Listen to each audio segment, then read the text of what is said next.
नमस्कार दोस्तों, मैं रविंद्र डब्बास। आपने सारे देख लिए होंगे, मुसलमान कम्युनिटी से हैं। कंजावला कॉलोनी। अब कंजावला कॉलोनी में आपने मस्जिद देख ली, ये मंदिर देख लिया, तो इनमें से आप किसी से परिचित नहीं होंगे। इन्होंने किसी का कुछ बिगाड़ा नहीं है।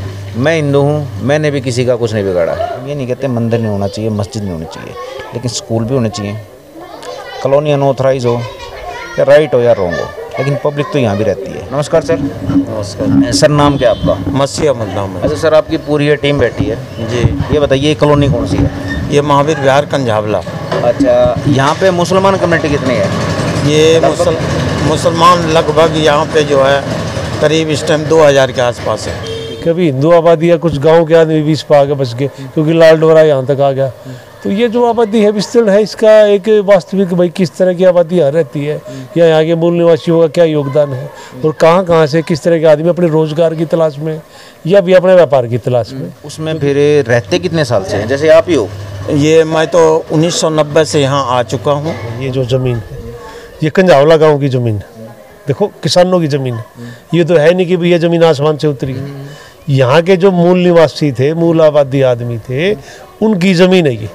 उन्होंने कॉलोनी राय को दे दी कि उस टाइम कॉलोनी का जोर था दिल्ली में कि 2000 से पहले कॉलोनी कार्ड जो बसा दो लोगों को। यहाँ पे कुछ सुविधा दी है किसी सरकार ने? नहीं, थोड़ी बहुत तो देखो सुविधा जो मिली है हमें, थोड़ी बहुत बस ये, हाँ थोड़ी बहुत। जैसे ये रोड का काम हो गया, ये बहुत ज़्यादा उस टाइम जिस टाइम हम लोग आए थे बहुत बुरा हाल था, कमर भर पानी लगे हुए थे यहाँ पे।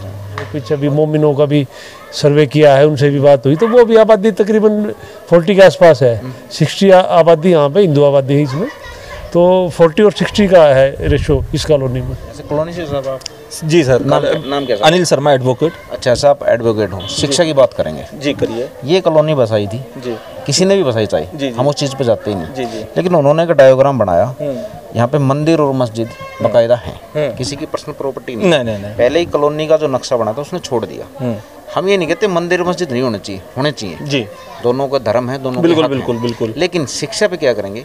मंदिर और मस्जिद के साथ क्या यहाँ पे स्कूल, लाइब्रेरी या स्टेडियम के लिए जगह नहीं छोड़नी चाहिए? नहीं सर। लेकिन इस टाइम जो है नाले का काम, जिस टाइम रोड का काम हुआ था, बोल के गए थे इस नाले को हम ऊंचा कर देंगे और आपका पानी कॉलोनी में नहीं लगेगा, ये पानी आपके बाहर जाएंगे। अच्छा। लेकिन वो काम आज तक नहीं हुए।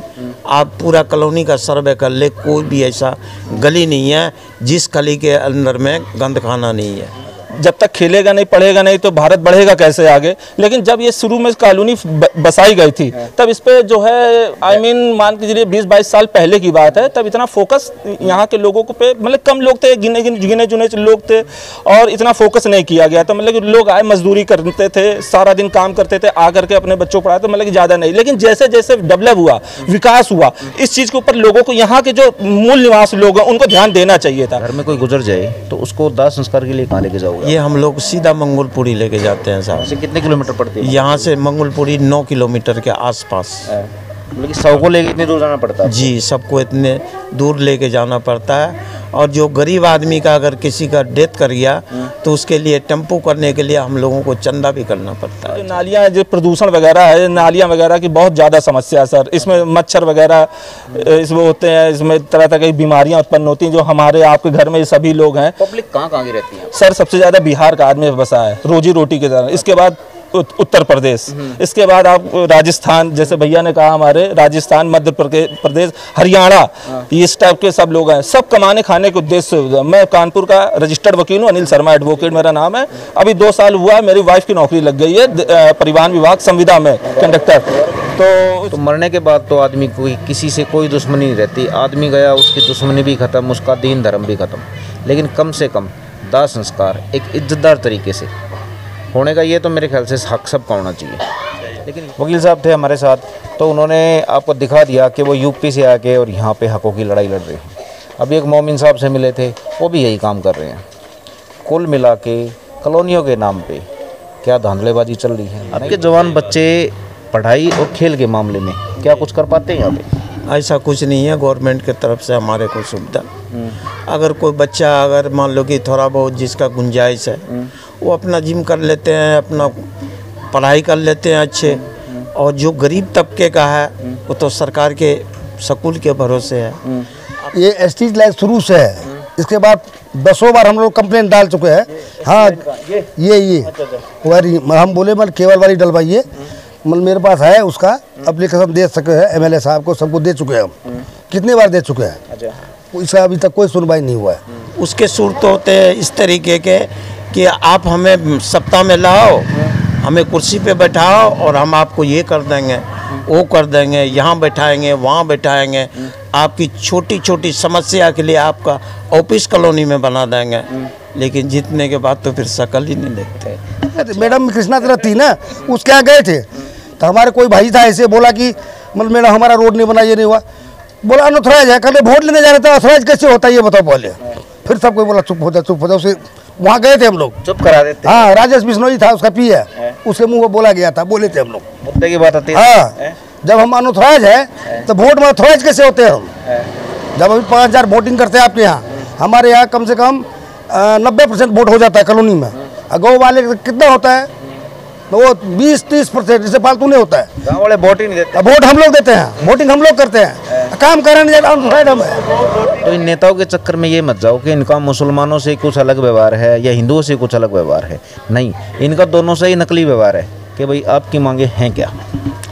सबसे पहली बात तो देखो हमारे यहाँ कब्रिस्तान है नहीं, और कब्रिस्तान की मैंने समस्या आपको बता ही वो तो दी। मांग नहीं तो मजबूरी है। दूसरे यहाँ बिहार के आदमी की पॉपुलेशन तकरीबन 85% है। अच्छा और यहाँ एक छठ घाट की भी ज़रूरत है, अच्छा, और इसके लिए हम लोगों ने कई बार अप्लाई कर दिए, गांव को उजाड़ने के लिए आप लोगों को बसाया गया, आप लोगों को इसलिए बुलाया गया था ताकि वोटों की फसल उगे, और वो फसल उनके तैयार है। हर बार वो कॉलोनी से वोट लेते हैं, अपनी फसल को काटते हैं। जबकि हम लोगों ने पर्सनल एक जगह यहाँ धर्मशाला की दे रखी है, वो आज तक धर्मशाला हमारा नहीं बन के तैयार हुआ। जितने बार इलेक्शन आते हैं बोल के जाते हैं, विधायक भी, निगम पार्षद भी, एमपी भी, कि भाई इस बार आपको जरूर हम ये कंप्लीट कर देंगे, लेकिन आज तक किसी ने कंप्लीट नहीं किया। हम इतने पानी में थे, पानी में छोड़ के, जब पानी बरसात होता था ना, यहाँ से छोड़ के भाग जाते, गाँव में चले जाते थे। गाँव वाले मदद करता, हेल्प करता था हम लोगों को, रहो रहने के लिए देता था, उसका किराया भारी नहीं लेता था। हाँ गाँव वाले बोलता आजा रह जा, और रहते थे, वहाँ रहते थे हम लोग 2 महीने 4 महीने, पानी निकल गया उसके बाद फिर आते थे, फिर सब करके रहते थे। ये तो फिर आपने अपने आप किया ना, सरकारों ने तो कुछ नहीं किया। सरकार रोड बनाया है, रोड पानी दिया है सरकार, लाइट भी दिया है।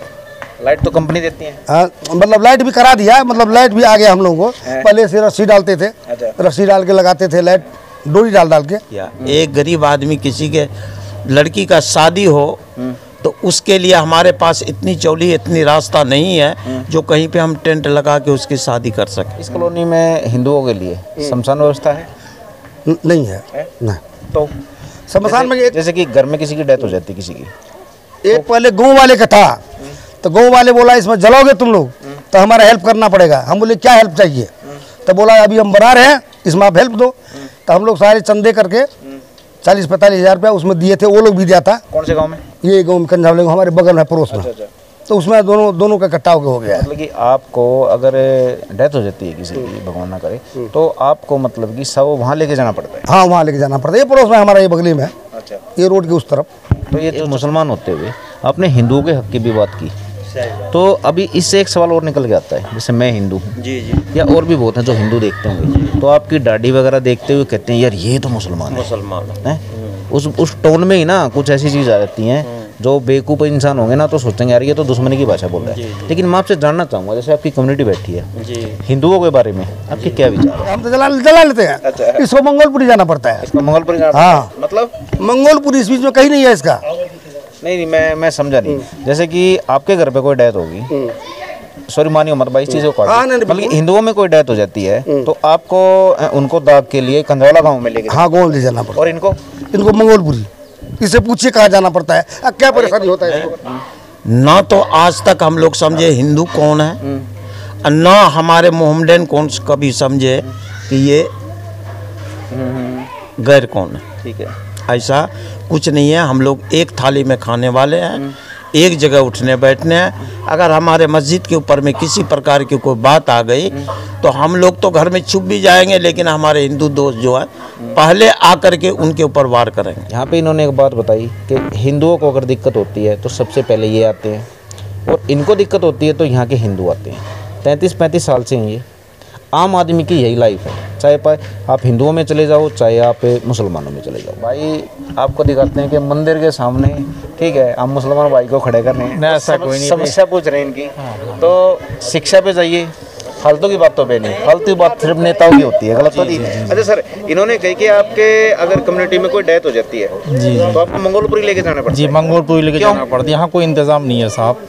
नहीं, मैं मेरी समझ में अब भी नहीं आई, सच्ची बताऊँ। यहाँ मंगोलपुरी में कब्रिस्तान है, कंझावले में कोई कब्रिस्तान मुसलमानों के लिए कब्रिस्तान नहीं है यहाँ? कब्रिस्तान ये जो महावीर कॉलोनी है ना, इनके लिए कब्रिस्तान नहीं है। बाकी जो और लोग हैं उनके कब्रिस्तान है अलग। अच्छा, अलग है उनके कब्रिस्तान। नहर, ये गंदा नाला पुलिया है ना, इसके पार होते ही है मुसलमानों के लिए, पर इस कॉलोनी वालों के लिए नहीं है। ज़्यादा तो सारे छोटे छोटे बच्चे तो काम ही करते हैं मेरे हिसाब से। अच्छा, कोई रिक्शा चलाता है, कोई साइकिल चलाता है, वहाँ अपनी नेड़ी लेके ना घूमता फिरता है, बचपन ऐसे निकल जाता ऐसे ही निकल जाता है बचपन का। जैसे आपने 10वीं कर रखी है और उन्होंने भी कुछ ना कुछ पढ़ाई की, तो 10वीं तक 12वीं तक ही रह जाते हो या आगे भी पढ़ाई होती है? 10वीं तक 12वीं तक ही रह जाते हैं। क्यों, कारण क्या है? कारण ये है कि घर की मजबूरी आ जाती है अपनी। क्या क्या मजबूरी, थोड़ा बताओगे? जैसे कि अब कारोबार कर रहे हैं, अच्छा, रोजगार, पैसे से कमजोरी है सबसे बड़ी, रोजगार से उसी चक्कर में काम करने पड़ते हैं। पीछे भी इलेक्शन आए थे, बोला बहुत सारी बात बोली थी कि भाई ये कर देंगे वो कर देंगे, किसी ने कुछ नहीं किया। क्या क्या करते हैं कुछ बताओ? वैसे नाली के लिए कहा था सबसे ज़्यादा तो, और रोड के लिए कहा था। रोड भी नहीं बन रही है ना नाली बन रही है। आपने देखा होगा कि जवान लड़का है जो अपनी समस्याएं ज्यों की त्यों बता रहा है, इसमें साफ सफाई है, इनके पास है नहीं ये चीज़। जिंदगी में तो दिक्कत है, मरने के बाद और परेशानी है साहब। अच्छा, आपको क्या लग रहा है, मतलब कि जो ये परेशानी है आपको, ये राजनीतिक है या गांव वालों की दी हुई है? ये राजनीतिक नहीं है सर, ये तो गांव वाली की दी हुई है। ये राजनीतिक समस्या का हल कैसे हो? होना ही नहीं है इसका हल कहीं से साहब, होना ही नहीं है। तो आप मतलब कि सारी उम्र अपने शव को वहाँ लेके जाओगे? भाई हम बाहर के लोग हैं, हम बाहर से आकर के यहाँ गाँव बसाए हैं। सरकार से हम कहना चाहेंगे, सरकारें चाहे कोई भी हो, कि इनकी सुध बुध लें और इनकी जो मांगे हैं वो कम से कम पूरी करें, कुछ ना कुछ। कब्रिस्तान की जो समस्या है वो सबसे जटिल समस्या है। अब नाली बाद में बनवाएं, सड़क बाद में बनवाएं, लेकिन कब्रिस्तान तो हर एक धर्म का हक होता है, वो मिलना चाहिए इनको। नमस्कार दोस्तों।